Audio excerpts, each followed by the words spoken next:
So I'm sitting here once again looking at a new online database of contractors. I'm not going to mention names at the moment because I don't think it's fair, and it's just not fair to downplay them. The situation is that I see as follows: is I'm a contractor and I started my own database 3-4 years ago, which is immensely difficult to get going because of the criteria that I've put in place. First of all, I have a few questions for database companies. Number one, you're on a database, you get contractors. How do you market yourself? Number two, how do you protect yourself? And number three, and this is the critical one, is how do you oversee who is a legitimate contractor and not? And this is what I mean. Okay, I run a tree felling company. I have for 24 years. And when you bid on or you tender on big projects, you have to supply certain criteria. Number one, workman's compensation. That is key. That is absolutely key for the protection of your staff.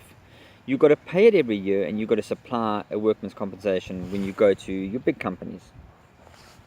Number two, tax clearance. A tax clearance certificate says you're a business.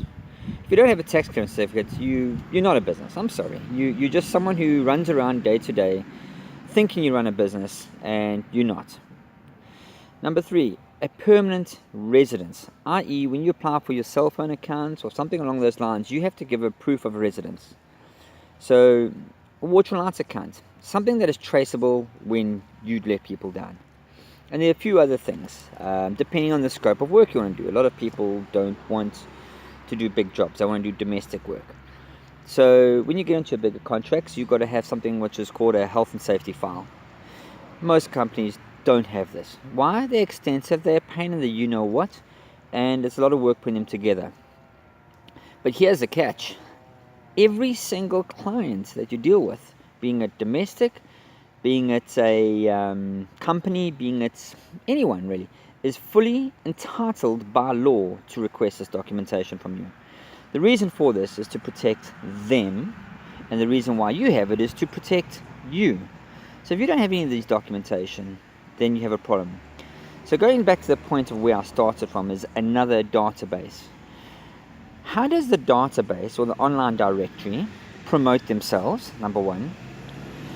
Number two, how do you set the criteria? And number three, how do you get your name out there?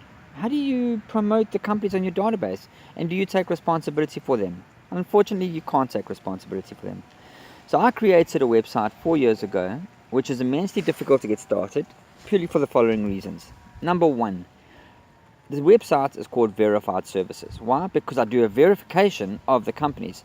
I ask the companies to give me proof of ownership of all the previous documents I've asked you for. They need to supply me a workman's compensation. They need to supply me a tax clearance certificate. They need to provide me at least the cover page or the index page of their workman's compensation. They need to give me a proof of residence, where they live or where they occupy, so we can trace them. So if your database or your online directory, be it whoever, print media, is not asking you these questions, then clearly they are not asking your competition the same questions. Which means, how do you know you're competing like for like? How do you know that your competition is, for example, paying the minimum wage? That's going to change soon, but how do you know that? How do you know your competition has a database or at least staff that are registered with workman's compensation? How do you know any of this information? You don't. And most of all, never mind you, how does your client know this? So how do you get like for like? How do you quote 1,000 Rand on your service when your competition is coming at 850 Rand or 650 Rand? Because he keeps one key guy but takes 4 off the side of the street. How do we know this? We don't. You don't know this. Why? Because you're not doing a verification of their businesses. So to any of these online directories, step it up or contact me and I'll do the verification for you guys, for your contractors, so you separate yourself. We also put a branding strategy in place to let people know to go and check on the processes and educate the public. If you're not doing these things, sorry bud. Number one, you're not running a proper business. And number two, you don't know who you're competing against. And that's probably the most frustrating thing if you do run a proper business. I'm Charles. Have a great day. Thanks. Bye.